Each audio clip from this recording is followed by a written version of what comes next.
Welcome, learners, to another deep dive. Way there. So today we're plunging into a truly fascinating and, well, let's be honest, somewhat wild turn of events in U.S. politics and business. Yeah, it really is. We're talking about the public feud that has dramatically reignited between former President Donald Trump and tech billionaire Elon Musk. It's quite the escalation, isn't it? Especially given their past connections. Exactly. And the big role Musk played, supporting Trump fairly recently, makes you wonder. You've probably seen the headlines flying around, but we've pulled together a good stack of sources, articles, research analysis from places like CNN, Bloomberg, BBC, The Guardian to really try and get to the bottom of what's going on. So our mission today, uncover the root of this conflict, unpack these really startling threats, especially the deportation one. Which is just, wow. Yeah. And understand the financial implications, which are huge, and, what it all means for you and the wider political scene. Get ready for some genuine aha moments, I think. Because there's definitely more to this story than just a public argument. For sure. It really shows how business, government policy, personal influence, how it all gets tangled up. And in really unpredictable ways sometimes. Okay, so let's start by tracing the history here. Their relationship, it's been a real roller coaster. That's a good way to put it. Many might forget, but back in late 2016, Elon Musk was actually involved with Trump's administration early on. He joined the Strategic and Policy Forum. Right, meeting at Trump Tower. He was part of that initial group. Seems like a different era now. It does. But that didn't last too long, did it? No, not at all. By June 2017, Musk publicly resigned from that forum. And the reason was? Trump pulling the U.S. out of the Paris Agreement on climate change. Musk called it a value split pretty publicly. Okay, so that's the first big public break, a clash over principles, basically. Yeah, it set a certain tone early on. And then things got, well, even more turbulent. That sort of on-again, off-again feud from around 2022 into early 2024. Oh, yeah. There were some pretty sharp public spats then. I remember some strong language. Definitely. Like in 2022, after Musk let Trump back on Twitter, Trump called Musk a Bulls artist. Right. Never one to mince words. And Musk fired back, calling Trump disruptive and suggesting he was too old for the presidency. So, yeah, pretty personal stuff. But then, and this is where it gets really fascinating, that whole dynamic just flips in 2024. Sources call it a rapid and intense bromance. It was a very quick turnaround. Especially after the assassination attempt on Trump in July 2024. Musk was very supportive publicly. They did joint rallies that streamed Interview on X. Which got, 1.3 million viewers? Huge numbers. It really makes you think, what does that kind of dramatic shift tell us about these kinds of alliances? Between powerful, maybe volatile figures. That's a really good question. Maybe pragmatism. Or maybe they saw a mutual benefit, despite the earlier fighting. And it wasn't just talk. Musk put serious money behind Trump's 2024 campaign. Huge money. The estimates are, $260 to $292 million through PACs. Plus, he hosted Trump at that SpaceX Starship launch. Yeah, in November 24. Yeah. That really seemed to cement things, showing a deep commitment. It definitely looked like they'd patched things up properly. Which leads us straight into the 𝗓𝗓𝗃 era in early 2025. Right, 𝗓𝗓𝗃𝗃, the Department of Government Efficiency. After Trump's inauguration, Musk was picked to lead it. For 130 days, right? Attending cabinet meetings, aiming to slash regulations, cut spending. Pretty ambitious stuff. Very ambitious. But this is where the current problems really started brewing again. How so? Well, even though he was inside the administration, Musk started pushing these really aggressive cost-cutting ideas. Okay. And they quickly ran up against Trump's big legislative priority, that big spending bill. Ah, the bill. Yeah. Sources say that policy friction, specifically over that bill, was the key reason Musk suddenly left 𝗓𝗓𝗃 in late May. Just a few weeks ago, really. So his efficiency drive just didn't mesh with the administration's spending plans. Yeah. Seems like it. A fundamental disagreement on financial priorities, apparently. And that departure, as you said, led directly to this latest and maybe most dramatic clash. Musk's very loud criticism of Trump's big, beautiful bill. Exactly. So can you break down what's actually in this bill and why Musk is so against it? So the main thing is it extends Trump's 2017 tax cuts, aims to make them permanent. Okay. But it also includes more spending, border security, defense, energy production. And crucially, it pays for some of this with cuts to things like healthcare and food support programs. Ah, so those offsets are pretty controversial. Yeah. Potentially favoring wealthier people, which adds another layer to it beyond just the debt. Absolutely. That's a big part of the debate. And Musk's reaction, it was immediate, very public, all over X. He did not hold back. Called it utterly insane and destructive. Wow. A disgusting abomination. Warned it would destroy millions of jobs and cause immense strategic harm. Really strong language. And his main argument was the national debt. Yeah, that was his core point. He was really hammering the debt issue. The Congressional Budget Office, their nonpartisan, estimated it adds, what, $3.3 trillion to the debt over 10 years? Trillion with a T. That's huge. Musk literally posted on X, when are they going to flatten this curve? Showing a graph of the rising debt. Deep concern about fiscal responsibility. And interestingly, this opposition actually led to a kind of strange political alignment, didn't it? It did, yeah. Senator Mark Kelly, a Democrat from Arizona, he surprisingly echoed Musk's concerns. About the spending and the cuts to renewable energy credits. Exactly. Kelly said, quote, on this, Elon's right. He also pointed out the bill aims to kick millions off health care, calling it a big wealth transfer to the richest Americans. You really don't see that every day, a Democrat siding with Elon Musk on fiscal policy. No, you don't. Shows how contentious this bill is. So given Musk's all-out attack on the bill via social media, maybe it wasn't surprising that Trump hit back. Probably inevitable, yeah. Trump responded on July 1st. And his claim was that Musk was just mad because the bill would kill the EV mandate and tax credits. That was Trump's angle, yeah. That Musk was just protecting his own business interests. But Musk immediately denied that. Said his opposition was purely about the debt, ideological. Okay, and this is where it gets really unprecedented. Yeah. Trump actually said he'd take a look at the possibility of deporting Elon Musk. Yeah, just let that sink in. Threatening to deport a major U.S. citizen, a business figure, over a policy disagreement. It's pretty shocking. Startling, absolutely. And it wasn't just that. There were financial threats, too. Right. He brought up subsidies. He did. Claimed Musk gets more subsidy than any human being in history. Estimates float between, like, $25 billion and $40 billion across Tesla and SpaceX. $40 billion. That's more than the GDP of some countries. It's a massive figure. And Trump explicitly threatened to cut government contracts, cut those subsidies. He even said, Doge is the monster that might have to go back and eat Elon. Wouldn't that be terrible? Wow. That Doge reference back to the efficiency department. Yeah, a bit of colorful language there. And he warned Musk could lose a lot more than that, implying, further punishment. So you've got this huge bill on one side and threats of financial ruin, even deportation on the other, which brings up the obvious question. How realistic is that deportation threat against someone like Musk? That's the key legal question, right? And it touches on the limits of executive power. First off, let's be clear. Elon Musk is a naturalized U.S. citizen. Okay, so not just a resident. He's a full citizen. Correct. He took the oath of citizenship in Los Angeles back in 2002, went through the whole process. So he's definitely not undocumented. It's not that kind of situation at all. What do the legal folks say about actually trying to revoke citizenship or deport a naturalized citizen? Well, the experts cited in our sources, they're pretty clear. There are major legal hurdles. It's incredibly difficult. A really high bar. Extremely high. You usually need to prove there was fraud during the naturalization process itself. Like lying on the application or concealing something crucial back then? So it's about deception in getting citizenship, not about what someone does after becoming a citizen or political disagreements. Exactly. It's almost exclusively used for clear cases of fraud in obtaining citizenship. So while the threat sounds potent, the actual legal path is very, very narrow. But some Trump allies, like Steve Bannon, they've actually called for an investigation into Musk's status, right?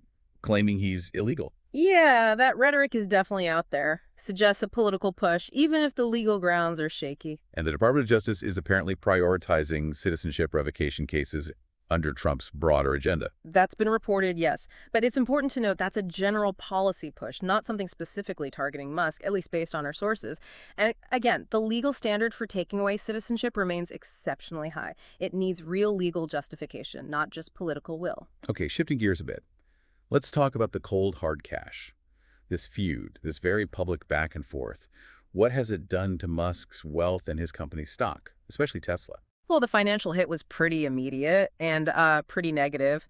Tesla's stock definitely sputtered, as one source put it. How bad was it? It dropped significantly on July 1st and 2nd, fell 7% on the Tuesday after already losing 2% on the Monday. And that's not the first time this feud has hit the stock, is it? No, not at all. Remember back in early June, during another peak in the fighting? The stock lost about 14% then. So there's a clear pattern the market gets nervous when these two clash publicly. Wow. What about the personal cost to Musk himself? Any estimates on that? Yeah, on June 5th alone, his personal net worth reportedly dropped by an estimated $34 billion. $34 billion in one day. Yep. One of the biggest single-day losses on record. And if you look bigger picture, since the peak of their bromance, Tesla shares are down roughly 40%. 40%? That's cost him personally around About $70 billion based on estimates. So yeah, the financial stakes are incredibly high. The market is clearly very sensitive to this whole drama. So how are investors reacting beyond just the share price? What's the underlying concern? Well, nervous is probably an understatement, maybe fearful. Shareholders are described as very sensitive to the spat. Why? What are they afraid might happen? The big fear is that Trump might actually follow through on his threats. You know, canceling government contracts with SpaceX or maybe even with Tesla down the line. That creates a lot of uncertainty. Exactly. Dan Ives, an analyst at Wedbush Securities, he called it a soap opera that creates an overhang on Tesla's stock. Investors just want Musk focused on the company, not caught up in these political battles. It's seen as a major distraction. And it's not just Tesla, right? SpaceX seems particularly vulnerable because of those government contracts. Absolutely critical point. SpaceX relies heavily on U.S. government work. Think NASA, the Artemis moon mission, Department of Defense satellite launches. These are huge, vital contracts. How much money are we talking about? Historically, reports suggest around $38 billion in federal contracts for SpaceX. And in 2024 alone, it was about $6.3 billion. So any political tension, any threat to those contracts, that's a direct hit to their core business. A massive potential hit, yeah. Very sensitive. And what about the other financial threats, like Trump pulling EV tax credit? That's another big worry for Tesla investors. JP Morgan estimated that losing those federal EV tax credits could cost Tesla about $1.2 billion a year. Ouch. And there's more. If emission standards get rolled back, Tesla could lose the income from selling regulatory credits. That could be another $2 billion annually. So these aren't small numbers. It shows just how much Musk's companies are tied into government policy and support. Deeply intertwined. Yeah. Which makes these political threats carry real financial weight. So given everything that's on the line, billions of dollars, company stability, even the deportation threat, how has Musk himself responded? Did he back down? Back down? Not really, no. He's basically dug in his heels on opposing the spending bill, kept up the attacks on X. What did he say? He posted something like, every member of Congress who campaigned on reducing government spending and then immediately voted for the biggest debt increase in history should hang their head in shame. Pretty direct. Very. And he didn't stop there. He vowed they will lose their primary next year if it is the last thing I do on this earth. He even shared that poster with IR over a Pinocchio face, targeting politicians who vote for the bill. Wow. That's basically declaring political war on members of Congress. It really is a very clear threat. Has he done anything more concrete than just posting on X? Well, this is where it gets potentially game-changing. He brought up the idea of a new political party again. Ah, the America Party idea. Exactly, an alternative to Democrats and Republicans. He ran that poll on X asking if it was time to create a new political party that actually represents the 80% in the middle. And the response was pretty overwhelming, wasn't it? Yeah, something like 80% voted yes. And then he made that explicit threat. If this insane spending bill passes, the America Party will be formed the next day. So a direct challenge to the whole two-party system if this bill goes through. That's huge. It's a massive political statement. Has he shown any signs of maybe cooling things down, though? Or is it just full steam ahead? There was one moment where he seemed to pull back slightly. He posted on X, "So tempting to escalate this. So tempting. But I will refrain for now." Interesting. A moment of restraint. Yeah. And he also said he'd support Republicans who defy the bill, like Representative Thomas Massie from Kentucky. So he's trying to build alliances against it, too. And didn't they have a brief truce earlier, back in June? They did. Musk apparently expressed regret for some posts about Trump that maybe went too far. And sources said they had a private phone call. So, even with all the public fireworks, there might be some back-channel stuff happening, too. or maybe not. It's hard to tell. So, wrapping this up, Yeah. there you have it. A deep dive into this really high-stakes, very personal feud between Trump and Musk. Yeah, from a spending bill disagreement to threats of deportation, financial ruin, even starting new political parties, it's quite a saga. What's really striking is seeing how personal ego, huge business interests, and national policy all get completely tangled together. Definitely. And the ripple effects just spread out across markets, across the whole political landscape. It really underscores the massive, sometimes really unpredictable impact these powerful individuals can have. So let's break down what it means. For Elon Musk, what are the big takeaways? Well, obviously, it directly hits his wallet and the stability of his companies, especially SpaceX, with that reliance on government contracts we talked about. Right. It also really puts his political influence to the test. You know, he has this huge platform, vast resources, but can he actually stop major legislation? Can he sway big political outcomes? This is a major challenge to that. And his whole image as a fiscal conservative efficiency guy that's being tested too. And for Donald Trump, what does this conflict reveal about him? It really highlights his playbook, doesn't it? Using aggressive tactics, personal attacks, threats of payback to keep control and push his agenda, especially his signature legislation. Maintaining party loyalty, basically. Exactly, but it also shows cracks within the Republican Party. You've got people like Senator Thom Tillis publicly opposing parts of the bill, even with the threat of primary challenges hanging over them. So it's not monolithic support. Okay, and for Tesla, the company itself. Well, as we saw, this whole soap opera, as the analyst called it, creates real stock market volatility. Investors get nervous, and the potential loss of those EV credits and regulatory credits, that's a direct financial threat. Plus, you have investors who just see Musk's political battles as a distraction, an overhang that hurts the company's focus and performance. Finally, what about the bigger picture for U.S. politics? I think it really shows the intense power dynamics at play between super wealthy private citizens, these mega donors, and the very highest levels of government. And Musk's threat to start a new America party. That raises big questions about the two-party system's stability. Could it act as a spoiler in future elections, even if Musk himself can't run? It's a fascinating possibility. And the bill itself, the fight over it, just underscores these deep divides we have about spending, debt, economic priorities. Absolutely. And importantly, our sources suggest the feud is currently kind of dormant, but it's definitely unresolved.